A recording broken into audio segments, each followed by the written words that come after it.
I love coaching because I'm actually helping athletes improve. And now that I'm doing more of this mental aspect of it, I feel like I am actually getting a chance to help them move past athletics.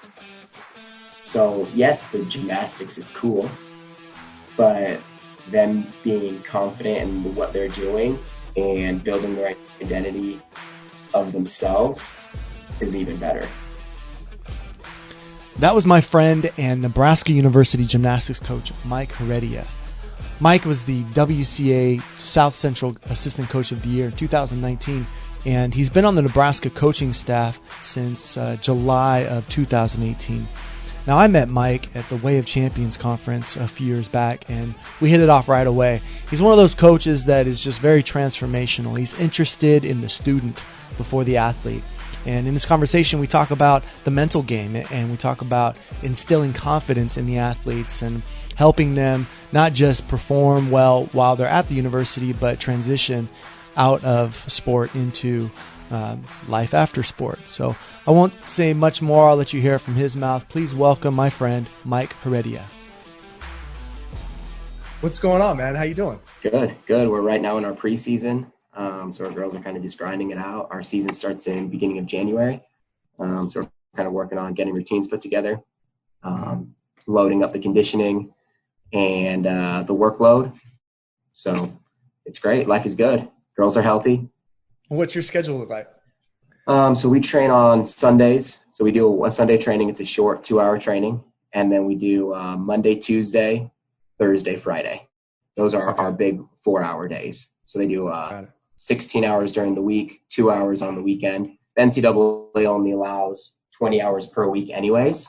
So you can't train. We actually can't train over 20 hours per week and more than 4 hours per day. So right now our team sits at about 18 hours because if we have any mandatory team dinner or team activity, that counts within our 20 hours. So we left those 2 hours kind of for a little bit of leeway. Got it. What got you into coaching gymnastics? I think I knew I was going to coach just when I was still doing gymnastics. Yeah. So even when I was there like a turning point, like a something happened? You're like, oh, I'm going to be in this world. This is great.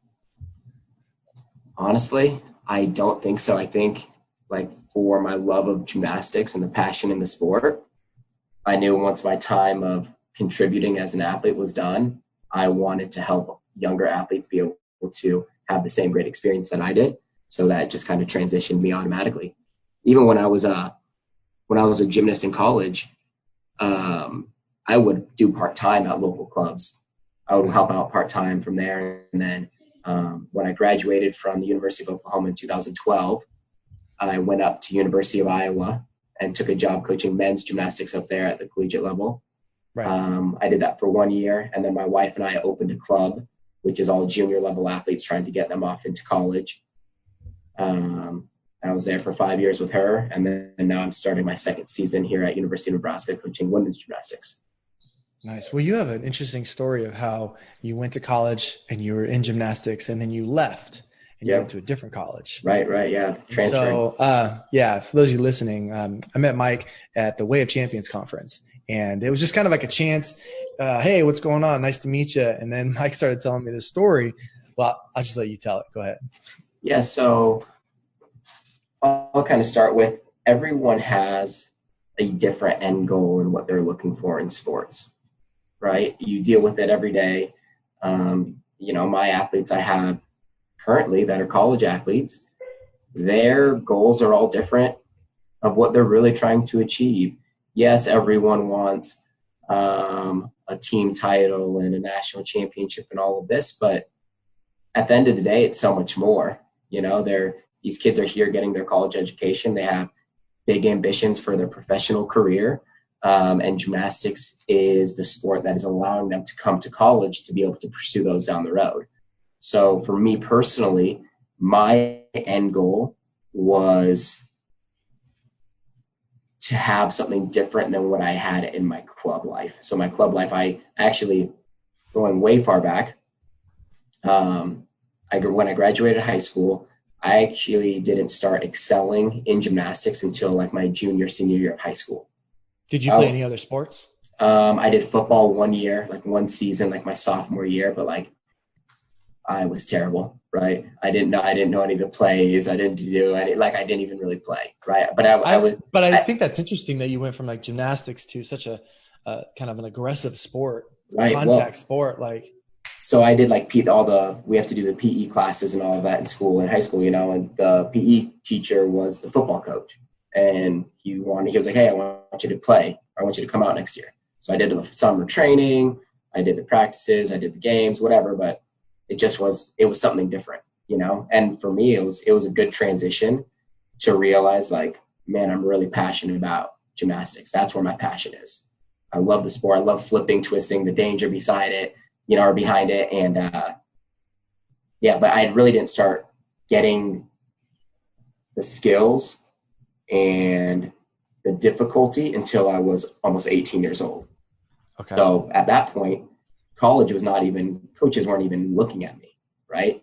So then Well, let me just ask this real quick. Help me understand, because it seems to me from an outside perspective that gymnasts need to be at their peak at like 14 or 15, or is that completely inaccurate? On the women's side, it is more like that, especially for people who are So trying it's to make different. It is, yeah. So Okay. if you look at the just history, like, of different Olympic teams, right? On the women's side, the girls are 16 years old. On the men's Yeah. side, they're usually a little like 18. I think some of the younger guys that were on it at one point were the Hahn brothers, which were like 2004 era. And they were younger for the start of that. But usually, like this last Olympic team, it was all guys that were college level or college age, Mm-hmm. 20 and older. So guys mature different. We're slow. Guys are slower than girls. We hit our peaks way later. So many things. Yes. Right. So with that, I was a late bloomer is what I'd be considered. But I had a great training partner. His name's Jake Dalton. He was on 2 Olympic teams, 2012, 2016. He was a junior national team member at the time. He's a few years younger than me, but I didn't feel bad of not going off to college right away because I was training with one of the best guys in the country. So he was my training partner. And then finally I'm from Reno, Nevada. So that's where we were training. And I had stayed back for 2 years already. And I don't know if you know how NCAA eligibility stuff works or if you are really keen on that, but as soon as you start taking 12 credit hours, which is considered a full load, your eligibility clock starts, whether there is a program at that university or not, right? And my mom was like, well, you need to be in full credits for health insurance, this and this. I'm like, whatever. Right. So I did 2 full years at a university in Reno, and that university doesn't even offer gymnastics. So I lost 2 years of eligibility right off the bat. Then from there, I went to my first college program. And looking back now, I didn't do any research really. Like they had a spot, they let me come onto the team. I'm like, I need to get out of here. I'm gone. Boom. I went there, and it was not the picture I had painted in my mind, right? You think of college athletics, kind of how people think of the pros. You go there, it's this glory, this rigorous, strict training of all these people to help you and all that, which is there, but in the college world, you have to go out and kind of seek it, right? If you're struggling here, you're struggling there, you have to go out and seek it. It's available. I think a lot of parents romanticize the idea of like, my kid's going to get a scholarship, they're going to go to college, and everything's going to be taken care of. And then you go to these weight rooms, these dungeons, right, at the bottom of some building, and you're like, this is college? Right. Like it's just, and they don't get the services. A lot of colleges don't have, but they look at like the Alabamas and the Florida States and these like big time programs and think that all colleges are like that. It's like in the professional sports, you get a couple of guys, or mostly guys, that like run their mouths. Like all professional athletes are jerks. It's like, nah, it's like less than 1%. Right. The rest of them are just doing their thing, loving their families, going home, paycheck, like they're good to go. Right. Yeah. So I get onto campus, right, and my best friend Jake, he was at the university I end up at, right. So he's there, I'm at this other university, and he's telling me everything that he's doing, and I'm telling them everything that I'm doing, and they're not lining up. And Oh like yeah, you said, like athletes talk. everything you know, you talk about like you think it's all everyone's doing the same stuff. It's all the same It's facilities. All definitely not. it's Yeah. not, you know. And I was here, and I even had a meeting with the coaches, and I just expressed my concern of that I was struggling, and that I talked to my buddy, and he says they're doing X, Y, and Z. That's what that was a picture I had painted in my head, to be doing X, Y, and Z. Can we start doing something like that? And every culture is different, every program is different, and I just felt like I wasn't getting my story, my story, the picture I painted. I wasn't getting it, and I was frustrated. I was mad, Yeah. So then I kind of shut myself out from what was even available, all the other resources that were available here. And me and my buddy, we talk, and he's the one who goes, Mike, if you're not happy, you should just transfer. And you're like, oh, light bulb. Yeah. Like why am I mad and frustrated when I can have a completely different perspective and go somewhere totally different? Right. So then I talked to my parents about it. They were totally on board. My parents have no idea of gymnastics. They would drop me off at the gym. They would be back at 7:30 when I was done to pick me up. They didn't ask. So that's interesting. They didn't go to practice and sit there and watch and talk to the coach and I need him to be out in front of people more. But were they supportive? How did they support you? They were there more on like emotional support. What do you need? Yeah. Right? What do you need from us? Hey, I need this. Okay, we'll make that happen. Right. For me, I was lucky enough my parents weren't struggling financially. So if I needed new grips or apparel or something like that, or braces and splints, whatever, like I could get that. So they were just there. And my mom's so funny, so like when you're working out, lifting weights, doing gymnastics, whatever, the friction on your hands get all ripped up, right? I would always come home like my hands are all bloody, ripped up. And my mom would be like, oh my God, that looks so painful. Do you want to quit? I'd be like, no, I don't want to quit. Like, I love this. And so you find yourself almost not telling them about stuff because you're not understanding. Well, not even. I would tell them. I would tell them whatever. But they were just like, their first question would just be like, "Oh, that sounds painful. Do you want to be done?" Which for me, I thought was actually great because they never were like, "You need to be done."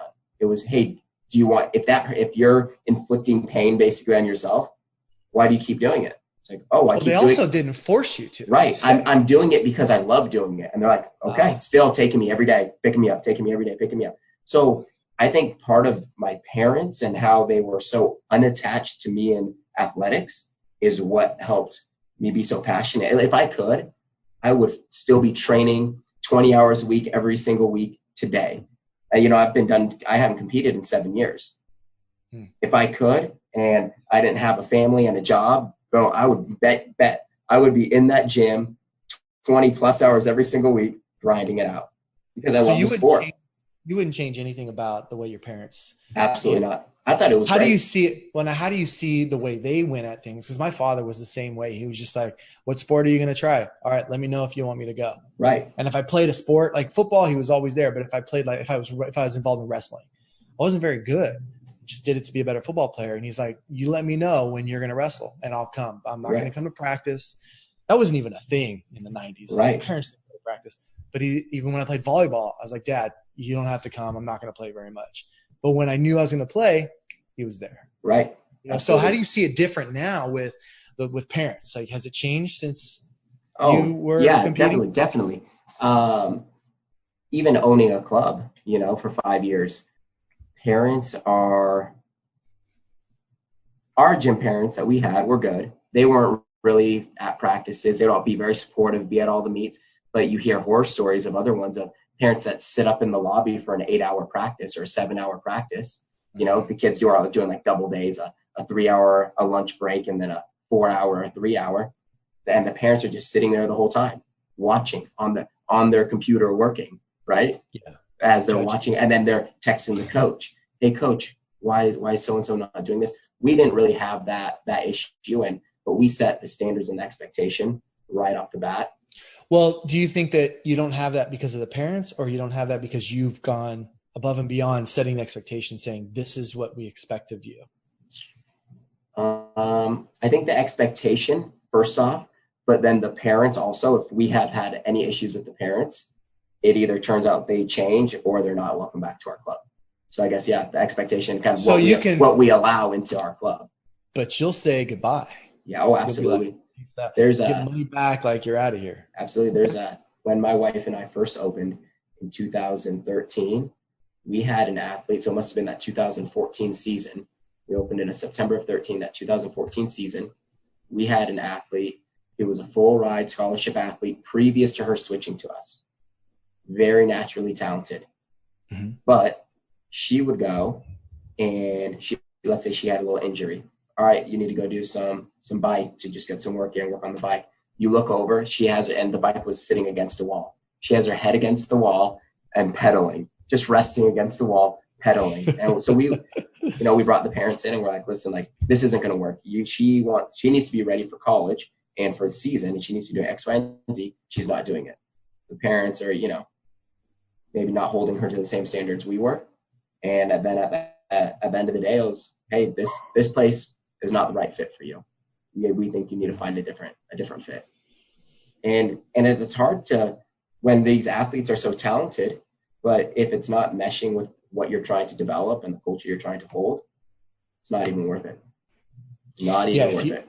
If you could motivate or push an athlete to their potential, if you knew how to do that, then every professional athlete's child would be a professional athlete. Right. But you just can't force them to do it. No way. Like, there's so many, and being an athlete, I don't care what sport it is, everybody has that story of that one guy or that one girl that they knew could have taken over the world, but they just didn't have it in them. Like, they just didn't want it. They just didn't want it. Yeah. But these parents, like, they're like, oh, my kid is going to be the next best thing. It's like, have you seen him at practice? Right. Have you seen her work ethic in the gym? Like, you need to come and watch when they don't know you're watching. But it's not the work ethic. Why. It's not the work ethic. The parents say the coach isn't coaching them. You're not inspiring my kid enough. Right. You're coaching her less than other girls, is why she's not progressing as fast. Oh. You can only do so much. And one thing that I'm trying to do, actually, I learned a lot from that Way of Champions conference that I went to over the summer with you guys. I've actually been implementing a lot of this stuff in my current team practices. Right. So what? So besides the balloon pop, those pictures you sent me were amazing. Yeah. So that was actually at a clinic I was doing. I was in charge of warm up, so I actually did that at a clinic. There was about 120 kids there at this clinic, and that's where I did it. So what I actually do is, at the conference, the biggest takeaway for me was when we read the foreword from Steve Kerr in Jerry's book about finding your core values. And I told Jerry this too. I used to just say the popular things of empowerment, this, and determination, this, right? That's what Coach Kerr did in his story, yeah. Right. So and because you hear all these things, you're like, oh, that's great. So you just regurgitate it. But then at that conference, Jerry had us go and read that forward, look at those different core values, and pick our 10. Then from there, the next night we came back and we picked our top 4. Right. And after that weekend, so I'm 30 years old, and I guess almost 8 years of professional coaching. That was the first time I've ever realized what my core values were. Now, what do you remember what they were? Perseverance, competitiveness, respect, and I have my other one written down.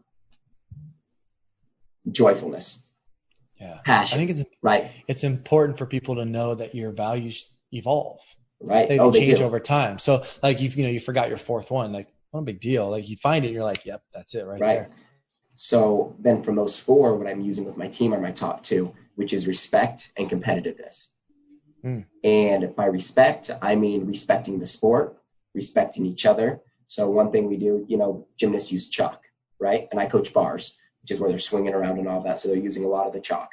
So each group, before they rotate, they load up the chalk bucket with a brand new block for the next group coming over, just to show respect of that next group coming over. Hey, we have the equipment ready for you, so when you get there, you can get right to work. Is there a transition where they see each other, or they do that and they leave, and then the They next do group that and comes leave. in? They do that and leave, and the next group comes. Sometimes there's like maybe like a minute of overlap where they kind of talk, but it's ready for them. And then the next thing I talk about is competitiveness. And I don't talk about competitiveness as winning. I talk about it as pushing yourself, pushing your teammates, being a team player, effort. Yeah, how much effort are you going to put into this workout? So basically we circle up, because that's another thing I took from the conference, the circle, right? We circle up, or we kind of go around my whiteboard, or we're in a semicircle, or some sort of circle. And I just touch on respect, touch on competitiveness. And then sometimes I do a little exercise. Like yesterday, I had the girls, they basically teamed up and they told each other, you are blank. And they filled in the blank to that other athlete and then gave them a hug. And they went through, and it's empowering, especially people struggle, it's a hard day. You could boyfriend issues, you're struggling in school, you're just not in a good mood, whatever. And that gives you an opportunity to have someone lift you up.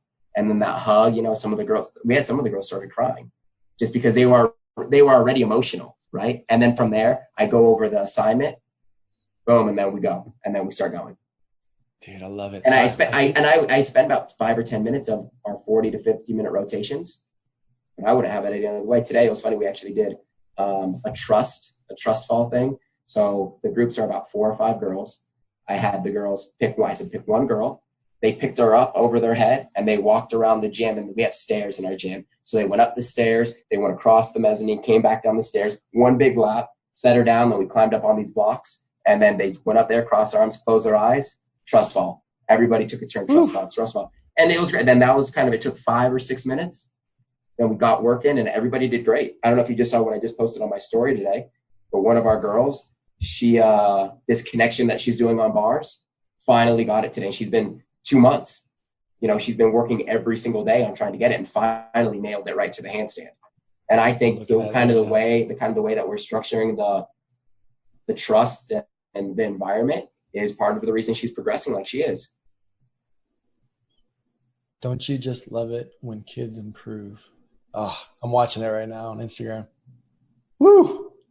That's awesome. Yeah, Way to go, Kylie. Nice job. Right. Kylie's killing it right now. And that's just one of 13 girls that I have on that, because our team has 13 girls and they're all doing great.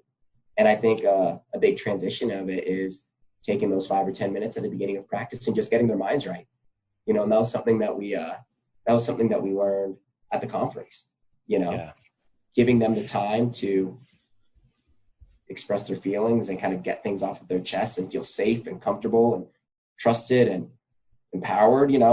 That's all part of it. And then they can actually perform, and they're not performing for themselves. Yes, they have individual goals, but I feel that they're working harder and putting in effort because they're trying to please me, because I'm trusting them and they trust me. So they're trying to do it. I'm hoping, my goal is for them to be pushing to please.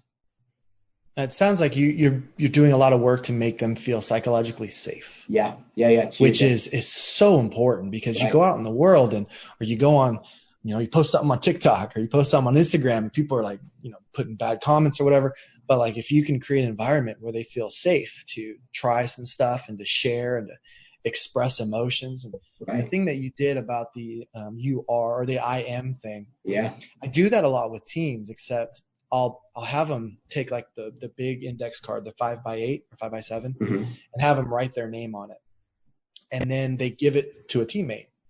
And then throughout practice or throughout the locker room, whatever, everybody on that team finishes that statement for that person. Okay, cool. So you have Stephanie, and everybody knows who Stephanie is. And so then they get that card, and they're basically saying, you are hardworking, you are beautiful, you are whatever it is. And then they have that card. Those athletes will keep that card forever. Oh yeah, I believe it. And so it's like you can do that just randomly, and that one activity alone will boost the culture, boost morale, because everybody, it's basically just a love bomb note. So you're just in just a bunch of love bombs, and I love it. I'm glad that you do that. That's fantastic. Yeah, it's great. There's a few other little things that I have from the conference too that I use, but there are things I'm slowly implementing, like the the 1 minute, one athlete, one comment. Hmm. You Oh, know? I was going to say that too. The other thing I like about what you do is you shout out to your athletes on your Instagram. Yeah. Oh yeah. Like you're always coach. Right. Even your private Instagram with pictures of you and your lovely wife and your beautiful kids, and then there's a picture of you and Kylie doing Right. that thing. Right. Well, Mhm. those are my passions, my family and gymnastics. Yeah. Those are my top two passions. So that's what I post about.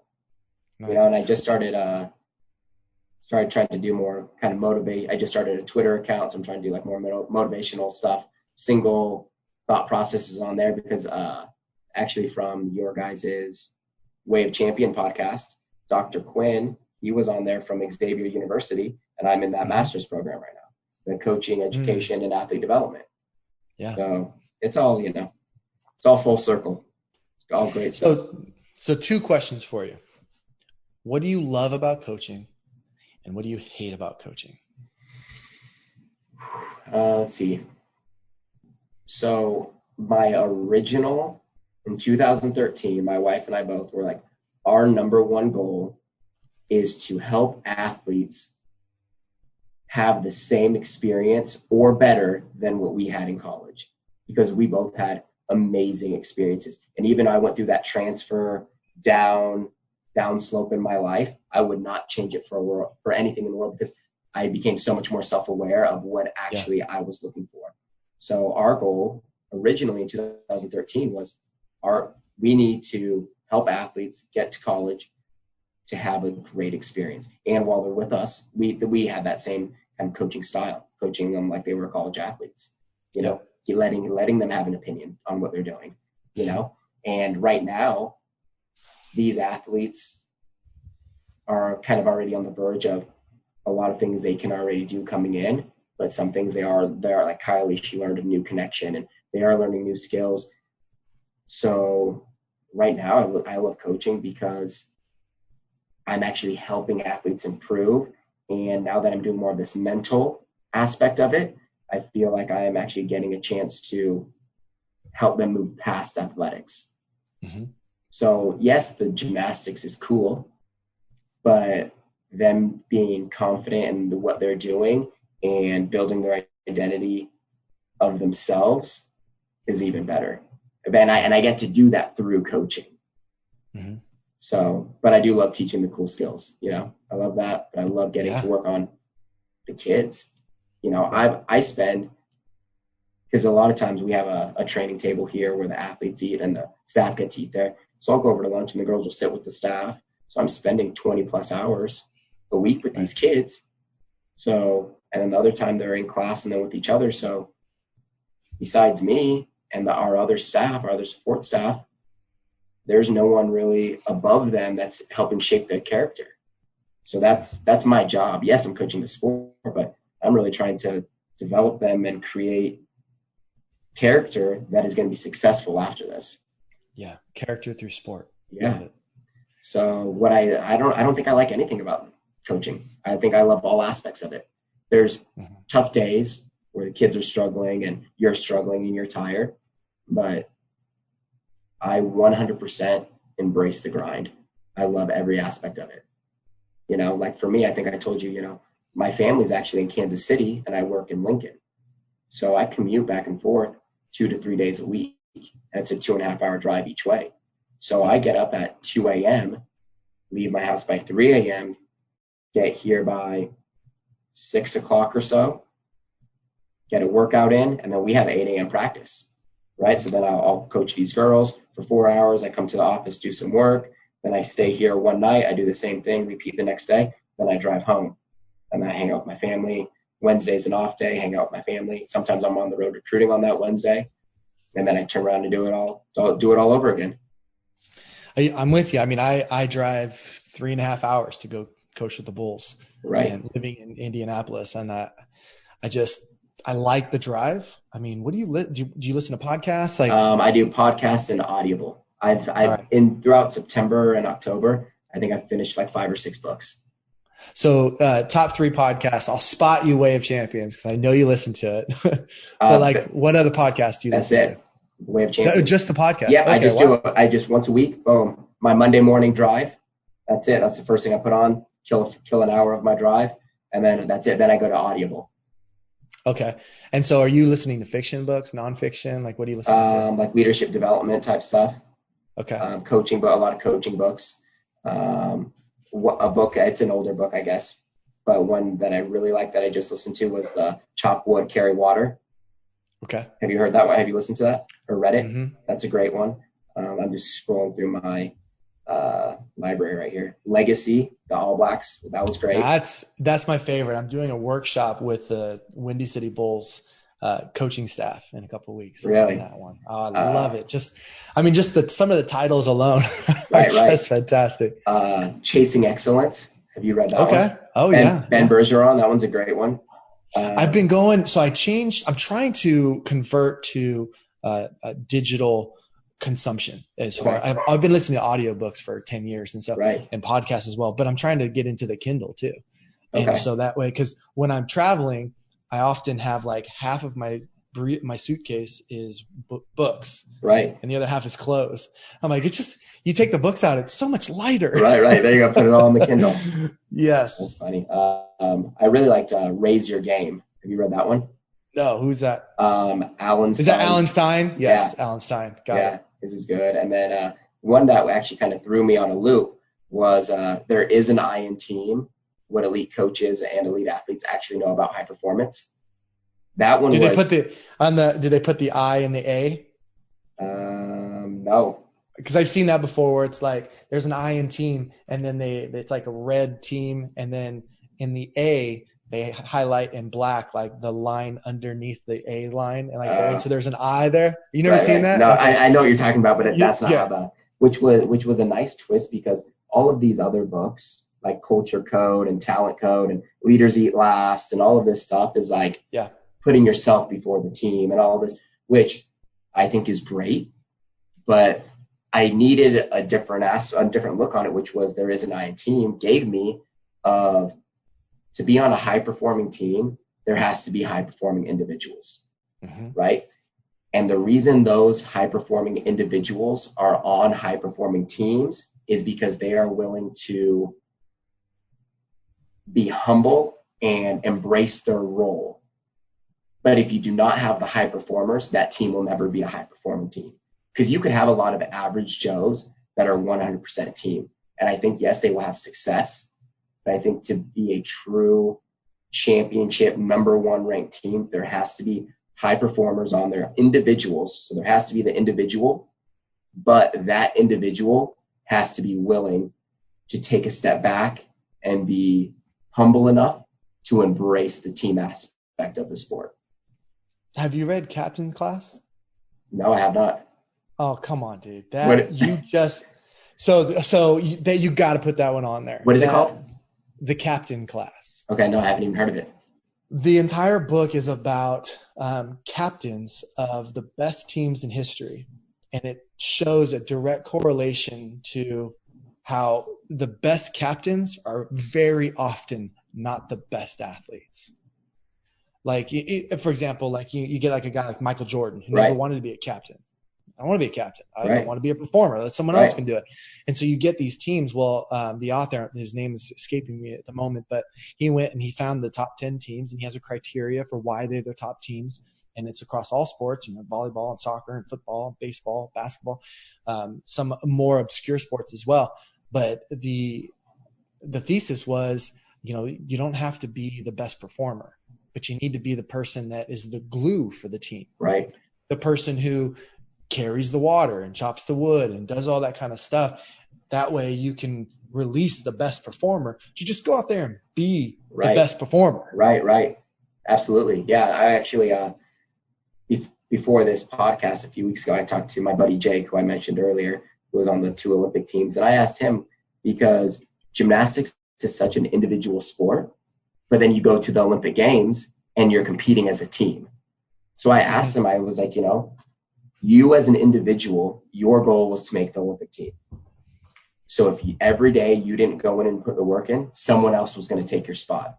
Oh, no. But once you got to the Olympic Games and maybe you didn't get to compete in the all around, you still you gave 100% because of the team, I said, where did you pick up that correlation of what's best for the team and what's best for your individual goals?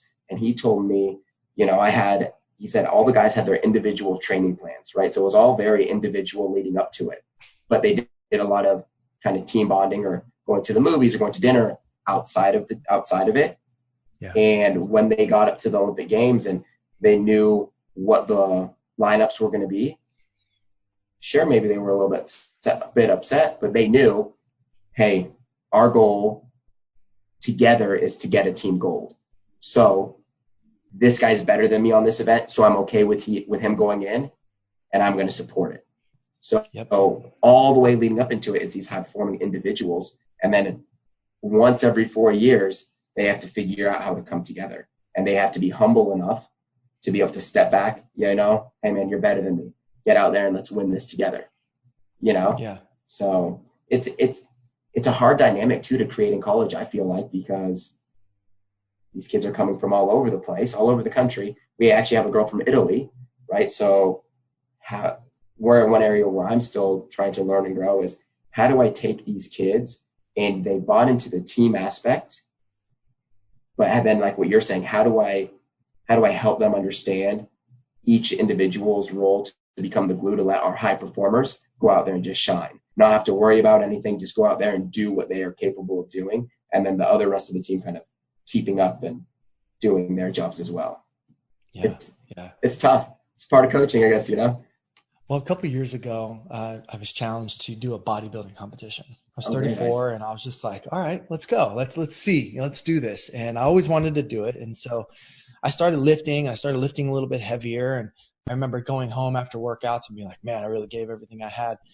And then I went to a weightlifting gym, like a powerlifting gym. Like a powerhouse gym. Yeah, like it's just there's just the floor, there's the ceiling, there's a couple walls, and then just iron everywhere. Right. And I remember walking in like, okay, I feel like a child. Like I'm a 34-year-old man, and I'm a child. And I started lifting stuff, and I'm watching the guys around me like warm up with what I'm maxing at. Yeah. And so it changed my whole perspective of what I could do. And all of a sudden now I'm pushing past it because I'm like, I'm bigger than that dude. I'm more experienced than that dude, but he's lifting almost twice as much weight as I am. And so the limitations that I had put on myself disappeared because I saw other people doing it. It's just like this guy this last week who ran the marathon in under 2 hours. Did you hear about that? I did not know. So it was broken. It was like Roger Bannister with the 4-minute mile. He did this. Now there's a little bit of controversy because it was a closed track and he had like pointers saying like, hey, this is where you need to be. He had a circle of people around him blocking the wind. He didn't have to go get water. It was brought to him, all this other stuff. And I'm saying to these haters, I'm like, look, you're missing the point. It was done. Right. Like it's possible now. Somebody has completed that task, and now other people are going to complete that task. Oh, yeah. And so that's the thing that I learned with these guys is just like, oh my gosh, these limits that I'm putting on myself. It's like, I need to take off my governor. I need to take off and be able to, not just stop going faster at 55. Like I was built to hit 110. Right. Let's go. And so I think that's forgotten by coaches and by teammates who are all egocentric, and they're saying, oh, like I need to be the best person on the team, when in fact you can be part of the team that lifts everybody up. You can be the catalyst for lifting people up.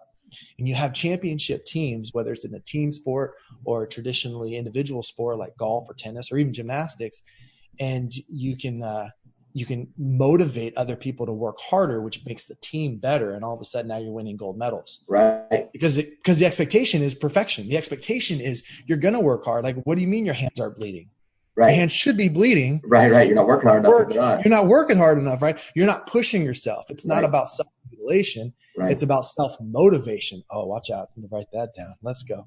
But but it's about like, are you going all the way, and are you limiting yourself unnecessarily and not reaching your potential, which is we talked about earlier. Yeah. It's all great. So how do you get into like a mental state of mind as a coach? Is it different than like right before a meet? Is it different than when you were an athlete? That now you're a coach, like your whole getting ready, because coach, there's a coach mindset you need to be in, Right. Yeah. Yeah, So definitely. what do you do to kind of get in that state of mind? Um, I usually like getting up fairly early, evening, because we compete in the evenings. But I like trying to get in a workout in the mornings, like on meet day, and then I like to give myself at least a 2 or 3 hour block where I can just like kind of chill, shower, get ready, make sure I have all my clothes that I need for that evening, pack up my bag, and then once I go to the arena, I just kind of turn everything off and start talking to the girls. Hey, how you feeling? You good? Checking in with them, and then we kind of go out and it's an open warm up. It's, we have like 15-minute blocks on the equipment, and people are just like, I'm in my regular coaching gear in a t-shirt, some pants, maybe some shorts, and it's more laid back and fun. So we try and just keep that fun mentality going. But then you go back and you change, you put on your polo, your dress pants, and your dress shoes. Then it's getting real, right? Then I would get kind of the butterflies I would get as an athlete. But then as soon as you step out onto the floor and you need to be calm for the athletes, it's totally different, because you can't be like, oh, I'm nervous or I'm so excited, because then your adrenaline and all of that will kind of transition over to how the athletes are feeling. And they're going to be like, oh, coach is nervous, I'm nervous, or he's all amped up and I'm all amped up. You just want it to be calm and fun. We're here to give a show. Here to, when you get to do one routine, show it off, So me personally, especially my last year was my first year coaching women's NCAA. Our first meet of the year was at UCLA in Poly Pavilion. Beautiful pavilion, tons of fans. I've been there. And it's on ESPN. On ESPN, our first meet of the year, right? And I remember one of my athletes, her name's Sarah, she was first up on bars, and we started on bars, right? And I'm so nervous because this is my first time at a women's NCAA competition on the floor. I'm coaching bars. This girl's a freshman, debut, right? And I'm like holding it in. High stakes. Right. And we're on TV, I'm like, so I'm holding it in. I just walk up to her. I'll have to send you the picture. It's great. I'm like fist bumping her and stuff. And I'm looking at her and I'm like, and previously going back in the preseason, she liked to be told, like, you got this, right? Me giving my confidence, telling her, hey, Sarah, you got this. So then she feels confident. I believe in her. So then she believes in herself. So I go back there and I'm like, take a deep breath. You're going to be fine. You got this. You've done this 100 times, whatever. We're going kind of through this amp up talk. Remember, focusing on the positions here, focus on this. And I'm giving her a few little cues of just what I would normally coach her on a daily basis. Nothing too much. Then at the end, it's like, all right. And it's just straight deep eye contact, right? Hey, you got this. Boom, fist bump. And then I walk to where I would go, where I would stand every day in the gym while she's doing her routine, right? Because I love that's some huge consistency for her, because then she knows in the corner of my eye in practice, that's where he's at. Now in competition, that's where I think that's a great point right there. Like having that same spot. Right. Wow, and I'll even, like that. As we start getting more into the routine mode, while the girls are training in practice, I kind of get my pattern of, okay, they're starting here up on the high bar, and then I move over to the low bar. And as they do a transition where they let go of the high bar and catch the low bar, I position myself so if something does happen, I'm there for safety. Right. But at the meets, I'm not allowed to touch them, right? So I pick my arms up just as I would in the gym, right? And then I move under the rails or I walk around the cables, and then I get ready for their dismount, right? And I'm in kind of the same area. I give them kind of the same mental cues as they're going, just as I do in the practice, right? I love it. So, and I try and do that too before they go. And it was funny, the girls would do something last year where she would land, they'd do their dismount, and they would be the first one to talk to the next girl who was about to compete. And then everyone has their gym partner, their gym buddy. So they're running back and forth. You got this, trying to pump them up. And then I would wait for them. I'd let them all do their thing. And then I would come in. All right, calm down, take a deep breath, take it slow, get a few mental cues. Boom, fist bump, and let's go. Sometimes it was pretty, sometimes not so pretty, but it's part of it. It's all building that experience. I remember one time I was in high school. I was a senior in high school, and I went up to my football coach, and I was like, Coach K, you're always so calm at these games. Like, as it was before his pre-game and stuff. And he was like, yeah, I'm feeling pretty good. This is good. And then 2 years later, I come back and I coach for him. And walked up to him, same type of situation. I was like, man, still, coach, cool as a cucumber. You're good. He's like, you know what? I remember when you asked me that a couple years ago. I lied to you. I'm so scared. I'm so nervous before games. My butt is puckered up like every time, but I needed you to know that I was okay. Right. He's like, but Absolutely. now that you're an assistant coach, I'm freaking out a little bit, Right. Jimmy. Right. Absolutely. I This is a totally really feel good that. team, and so, but you have to like put on this front. And I mean, it's the same in parenting. You've got some Right. lovely kids. And so, you're just like, oh, everything's going to be fine. On the inside, you're like, I don't know what the hell I'm doing. Right. Absolutely. It is. And actually I correlate, I put together a lot of stuff from how I parent my girls to how I work with the athletes. Yeah. Like the way I communicate with my girls and then the way I communicate with my athletes. Like I communicate with my athletes these girls are 15, 20 years older than my daughters, right? Mm-hmm. But the way I communicate with them is the same way I would want someone else to communicate with my kids. So, you feel, you hear some coaches getting angry, and coaching is very frustrating, and sometimes coaches lose their cool. But then at the same time, you think of it, you step back, especially being a father. I'm like, I wouldn't have some adult talking to my kid like that. So why would I talk to someone else's kids in that manner? Right. And coaching college athletics is nice because these guys, they're a little bit more mature. So really since your guys' conference, I've only been in college athletics. I haven't really stepped back to the youth. So even being in the youth, the kids are smart. They have phones in front of them. They can get whatever information, whatever coaching secret you think you have, they can get it on Google. So at the end of the day, I really don't even, I give some technical knowledge to the kids every day and some positioning and this and that. But 90% of my 50-minute rotation with the kids is building that connection. So then they want to perform for me, perform for their teammates, and if they're struggling, you work with them. You have to be reactionary. You change your assignment, right? If the goal was 3 routines and the kid's not going to make it that day, you don't kill them through it just to say that you got it done. You work with them and you make adjustments and you find a common ground to where you're still improving, but it doesn't have to be a set in stone. You either do this or that. There's so much gray area that I think a lot of people are hesitant to go down because they're like, oh, the kid's not meeting my expectation or not holding the standard. No, the kid's a human. Yeah. You can't be expected every single day of your life to be super energetic and all of this. That's unrealistic. And it's unrealistic to ask kids to do that too. Yep. So what is it like to be coached by you?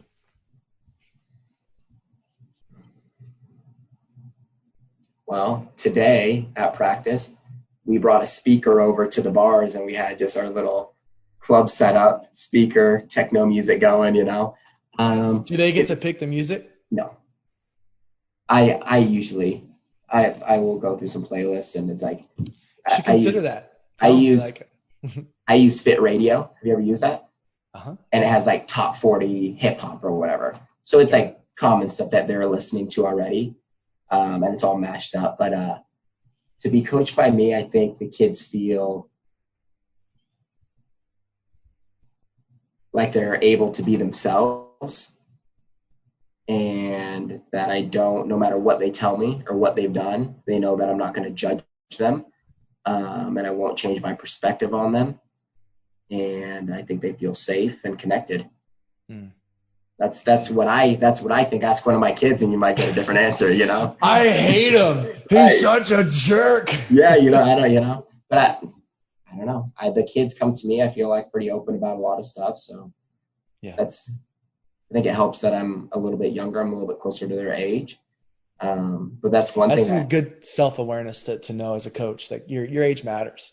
Yeah. And when you're a little bit younger as a coach, like the kids, they look at you a certain way, and they don't look at you again like that until you get much, much older. Right. And then there's this middle part where you're like, I'm the decision maker, and like nobody really likes me like they used to or like they will later on. But Right. that's just the journey of a coach. Right. And I think me having the girls, because my wife and I had our first when I was 23, so she's 7 now. So, and I have the three girls, so I think me being a father helps them also be a little bit more connected to me because they feel safe, Absolutely. Yeah. So I think that's a big part of it. So I don't know from now until the rest of my coaching career if I'll ever have that boundary or that wall between an athlete and myself to where they're not feeling safe because they see how I am with my family. Yeah. I think it's huge. I try and build that trust, and I have some kids that they mess up and they do wrong things and they tell it to me, but yes, there's consequences and all of that. But at the end of the day, I still care about the kid as a person, and I'm there for their best interest. And kids I coach, I think they know that. So I think being coached by me, they feel comfortable and they feel safe. I love it. So what are you looking forward to? January's when the season starts. What can we expect from Nebraska Gymnastics? We're on an uphill right now. We have a new head coach as of last year, so a new culture is being created, and the kids are all buying in, and everyone's doing a great job, I think, right now in the preseason and progressing, and we're all on the right track. We finished 14th last year, which I thought was great because at that time, the original head coach had stepped down, so it was just our current coach and myself. And usually on our gymnastics staffs, there's 3 coaches total plus a volunteer. And last year it was just the head coach and myself only. So we were down 2 coaches, and we still finished 14th in the country, which I thought was huge. Now we have a 3rd staff member. We have a volunteer assistant. We have a GA. So we went from 2 coaches to 5. So the kids are definitely getting everything that they need support-wise. I think it's going to be a great season. We start off our first meet January 5th against BYU, and then we go that January 9th against Southern Utah. So we'll be in Utah for a week, which is going to be awesome. We're going to take the girls and we're going to go to Park City and kind of tour Utah a little bit. So that'll be our start of our year, and then it's back-to-back weekends. I think we'll have a few meets that are going to be on like ESPN2 and BTN, which is good. So hopefully some of your viewers out there can catch us on TV. Absolutely. No, I'll be watching. I have a reason to watch for sure. Yeah. Yeah, it's good stuff, man. Hey, thank you so much for spending time with me. I mean, you're going to be among the first on my podcast, and at the time of us recording this, I don't even have a title for it yet. So right, that's fine. It's coming. So man, it was a pleasure meeting you at the Way of Champions. Did you hear about the new dates? I did. What was it? June 26, 27, 28. That's it. We're going to be there again. Yeah, it's I think number 5. Yeah. So at the Olympic Training Center. Yep, there it is. It's going to be awesome. We'll be in Colorado. Yeah, that's going to be great. Hey, man, appreciate you spending some time with me. Of course. And you're an amazing dude. Those girls are lucky to have you as a coach. And thanks for loving them and just leading by example. Yeah, thank you. It was great to be on. Thanks for having me. See? I told you. He's a great dude. That was Mike Heredia, gymnastics coach, Nebraska University. And I was really glad to have him on the podcast. And he's full of great ideas. He's excited. He loves his job. And it's just fun to talk to people like that. So join us next time. I don't know who we'll have on, but we'll have somebody. Remember, there's an athlete in all of us. Unleash the athlete today.